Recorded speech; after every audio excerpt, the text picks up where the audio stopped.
bab 91 dan 92. Bapak mau mencobanya. Mama Indah langsung tersenyum saat dia membaca pesan yang dikirimkan oleh Christine pagi ini. Bukan hanya merasa senang tapi hatinya pun merasa terenyuh saat melihat kini Christine mulai memanggilnya dengan sebutan Mama. Selama ini Christine selalu memanggilnya dengan sebutan Tante membuat Mama Indah merasa ada jarak di antara mereka berdua. Mama Indah pun selalu merasa bahwa Christine tidak menyukainya sebagai orang tua Rafli. Mama Indah selalu takut bahwa hubungan mereka tidak akan bisa akur di masa depan. Tapi setelah membaca pesan ini semua kekhawatirannya perlahan menghilang, sampai tanpa sadar dia tersenyum dengan begitu lebar. "Ada apa? Kenapa kamu terlihat bahagia sekali?" tanya Papa Indah. Hari ini mereka berdua berencana untuk datang ke yayasan bersama. Sekarang Mama Indah dan Papa Indah sedang bersiap-siap, masih berada di kamar mereka berdua. "Lihat Pak, Christine mengirim pesan pada Mama," jawab Mama Indah. Dengan penuh percaya diri dia menunjukkan layar ponselnya pada sang suami seolah bangga sekali saat menunjukkan pesan tersebut. Papa Indah lantas membaca pesan tersebut dengan seksama. "Selamat pagi Ma, maaf selama ini aku terlalu acuh. Mulai sekarang aku akan menunjukkan keseriusanku dengan Mas Rafli." Dan membuatnya ikut tersenyum juga. "Ya sudah balaslah, jangan hanya dilihat terus," ucap Papa Indah, malah menggoda. Mama Indah jadi tertawa kecil saat mendengar ucapan tersebut. Tapi dengan segera dia patuhi perintah sang suami. Mengetik beberapa hal untuk membalas pesan singkat sang calon menantu. "Jangan meminta maaf sayang, karena mamalah yang sebenarnya memiliki banyak kesalahan padamu. Maafkan mama karena selalu menuntut ini dan itu, sekarang mama hanya akan merestui hubungan kalian berdua. Keputusan tentang menikah mama tidak akan ikut campur," tulis Mama Indah dan langsung dia kirimkan. Kenapa Mama Indah membahas tentang hal ini? Karena dia yakin inilah tombak permasalahan di antara mereka berdua. Christine dan Laura bersama-sama membaca balasan pesan yang dikirim oleh Mama Indah tersebut dan keduanya langsung menghembuskan nafasnya lega. Calon mertuamu sepertinya orang yang baik, jadi jangan biarkan wanita itu mendapatkan hati tante," ucap Laura, yang masih saja selalu merasa kesal jika mau bahas tentang Ivana. "Tentu saja Mama Indah baik, sama seperti Mas Rafli," jawab Christine. Jangan memanggil Pak Rafli dengan sebutan seperti itu di dekatku. Aku belum terbiasa." Mendengarnya jadi terasa geli sekali, balas Laura. Christine pun terkekeh, sebenarnya dia sendiri pun merasa geli bahkan panggilan seperti ini baru mereka sahkan beberapa saat lalu. Christine juga butuh waktu untuk membiasakan semuanya. Setelah pembicaraan mereka selesai keduanya pun segera keluar dari ruangan Ibu Feli dan kembali ke meja mereka masing-masing. Feli yang sejak tadi sudah mengintip dari salah satu sudut pun segera menuju ke ruangannya ketika sudah melihat dua gadis barbar itu keluar dari sana. Aku harus selalu menghindari mereka berdua," batin Feli. Ancaman Christine padanya waktu itu benar-benar membuatnya terpengaruh. Demi menjaga posisinya di perusahaan ini, Feli tak akan pernah mengusik Christine, bahkan akan memperlakukan wanita itu dengan baik. Saat Christine dan Laura datang, Arhan pun langsung melihat ke arah dua gadis itu. Tapi Christine benar-benar tidak menyampaikan pesan Arhan yang tadi. Jika Arhan ingin bicara maka biarlah Arhan mengatakannya sendiri secara langsung pada Nora. Jam kerja dimulai dan semua orang mulai sibuk dengan pekerjaan mereka masing-masing.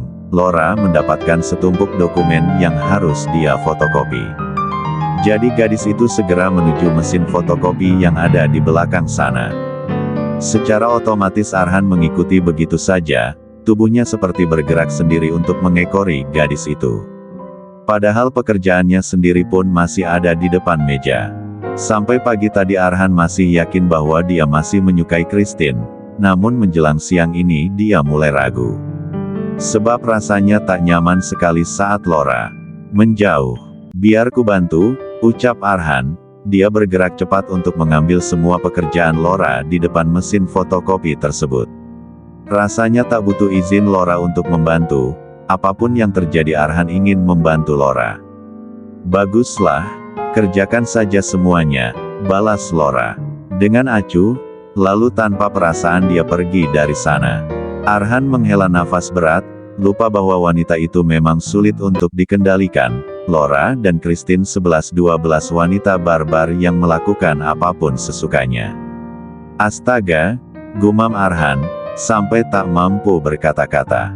Dia pikir mereka bisa memperbaiki hubungan di tempat ini, tapi ternyata tidak. Saat jam makan siang Christine langsung menuju ke ruangan sang kekasih. Jadwal siang ini mereka akan makan bersama bekal yang Christine bawa. Sepasang kekasih itu telah duduk berdampingan di sofa. Christine membuka bekal dan menyajikannya di hadapan sang kekasih. Mas coba dulu sedikit, jika tidak enak lebih baik kita pesan makanan, ucap Christine. Dengan jantung yang deg-degan dia melihat Pak Rafli mulai mencicipi masakannya. Tidak terlalu buruk, masih bisa dimakan, ucap Rafli. Biasa jujur saat menilai kini jadi tak bisa berbohong. Dan mendengar penilaian tersebut Christine langsung mencebikkan bibirnya. Tidak usah dimakan, kita beli saja, ucap Christine.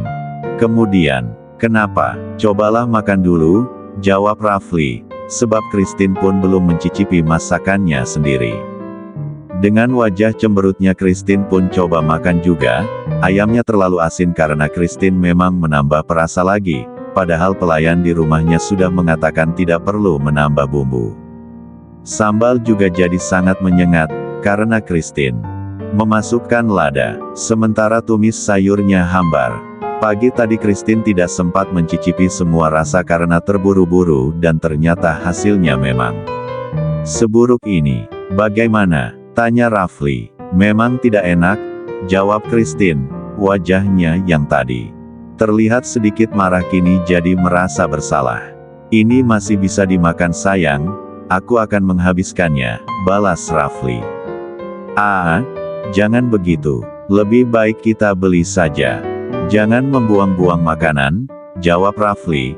Dia kemudian mengambil ayam goreng tersebut dan mengupas bagian kulit yang asin, sementara bagian dalamnya lebih bisa dinikmati.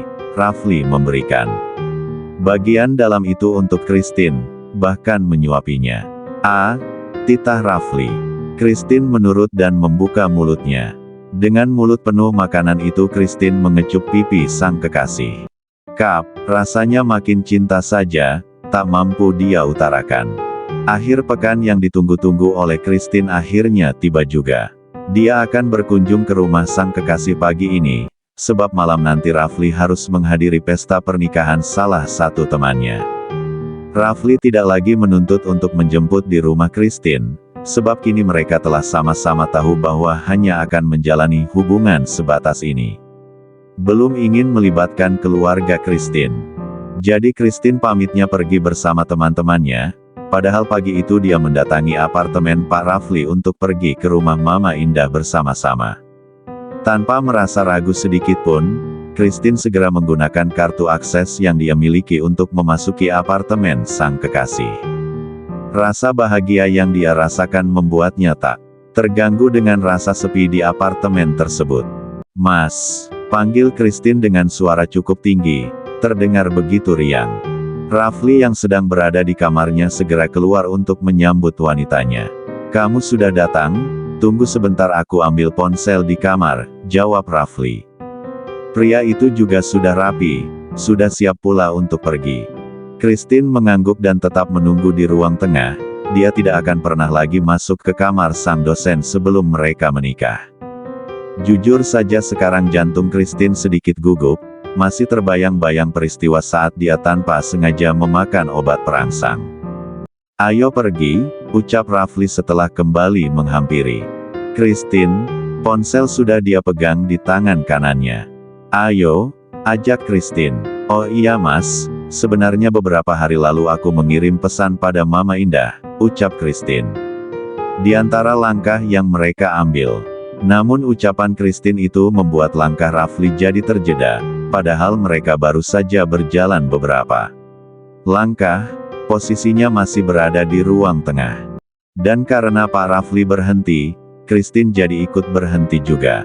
Apa? Tanya Rafli, ingin sang kekasih mengulangi ucapannya. Christine langsung mengambil ponselnya di dalam tas dan serahkan pada sang kekasih. Percakapan singkat di antara dia dan Mama Indah dalam pesan singkat. Selamat pagi Ma, maaf selama ini aku terlalu acuh. Mulai sekarang aku akan menunjukkan keseriusanku dengan Mas Rafli. Jangan meminta maaf sayang, karena Mamalah yang sebenarnya memiliki banyak kesalahan padamu. Maafkan Mama karena selalu menuntut ini dan itu. Sekarang Mama hanya akan merestui hubungan kalian berdua. Keputusan tentang menikah Mama tidak akan ikut campur. Hati Rafli tentu terenyuh saat membaca pesan tersebut. Pria mana yang tak bahagia saat kekasih dan ibunya saling menerima seperti ini. Kadang Rafli masih meragukan perasaan Christine padanya sebab Christine masih memanggil sang Mama dengan sebutan tante. Sungguh, tentang hal itu Rafli tak ingin memaksa, dan ternyata sekarang Christine menunjukkan keseriusannya. Sementara Mama Indah pun tak sungkan untuk meminta maaf lebih dulu, bahkan mengatakan tak akan lagi mencampuri hubungan mereka. Sumpah, pagi ini Rafli bahagia sekali. Seolah hatinya yang hancur kini telah pulih dan menjadi satu. Tidak akan ada lagi permasalahan di antara Christine dan Mama Indah. Maaf Mas, aku baru bertindak sekarang. Harusnya sejak kemarin-kemarin aku memang mendekatkan diri dengan Mama Indah. Jangan meminta maaf, aku tahu bahwa kamu hanya butuh waktu. Christine tersenyum kecil. Sedangkan Rafli langsung mengelus puncak kepala Christine dengan penuh kasih sayang. Rafli juga memeluk kekasihnya sejenak, lalu menggandeng tangan Christine dan kembali melanjutkan langkah mereka. Jam 7:30 akhirnya Rafli dan Christine tiba di rumah utama keluarga Rafli. Memang sengaja datang sepagi ini untuk sarapan di sini. Mama Indah, Papa Indah dan Hailey sudah menunggu untuk menyambut keduanya.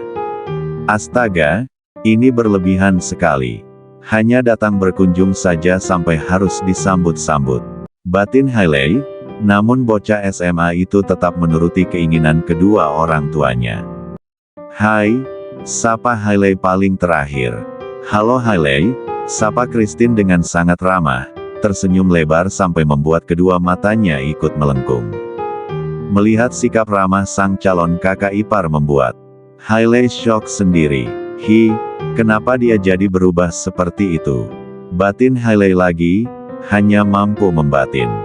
Sementara Mama Indah dan Papa Indah senang sekali, karena Christine sudah bersedia mengalah dengan calon adik iparnya, sudah berani untuk mengambil tindakan mendekatkan hubungan. Ayo kita langsung makan, Mama sudah banyak menyiapkan makanan untuk kalian berdua, ajak Mama Indah penuh semangat, dia bahkan menggeser Rafli agar bisa menggandeng Christine masuk ke dalam rumah. Tiba di ruang makan, Mama Indah mendudukkan Christine di sampingnya. Suasana pagi ini benar-benar membahagiakan semua orang, kecuali Hailey yang masih aneh melihat perubahan Christine. Kemana tatapan sengitnya? Kemana sikap kasarnya? Kemana sikap acuhnya? Kenapa sekarang dia jadi terlihat sopan sekali? Batin Hailey, gadis itu mana tahu jika cinta bisa merubah segalanya. Sarapan bersama telah dimulai. Mama ingin terus memperhatikan Christine untuk memastikan gadis ini makan dengan lahap. Maaf Nyonya, ponsel Anda terus bergetar. Ada panggilan masuk, ucap seorang pelayan pada Mama Indah. Berikan padaku, jawab Mama Indah. Pelayan itu lantas menyerahkan ponsel milik Mama Indah yang sejak tadi memang berada di ruang tengah. Ternyata panggilan ini dari Elvana. Dek. Jantung Mama Indah tanpa kendali berdenyut nyeri sendiri. Seolah panggilan ini benar-benar mengganggu kebersamaan mereka. Ini panggilan tidak penting, ucap Mama Indah dengan raut wajah mulai gugup. Takut Rafli dan Christine akan marah jika mengetahui bahwa Ivana yang menghubungi. Memang Mama Indah ingin mereka memiliki hubungan yang baik, tapi sekarang Mama Indah juga ingin menciptakan sedikit jarak dengan Ivana. Setelah memastikan panggilan itu Mama Indah meletakkan ponselnya di atas meja makan dan sang pelayan kembali meninggalkan keluarga itu untuk menghabiskan waktu tanpa diganggu. Kenapa tidak Mama angkat? Tanya Hailey. Mama bisa menghubunginya nanti lagi, ini telepon dari teman arisan Mama, jawab Mama Indah, bohong demi kebaikan.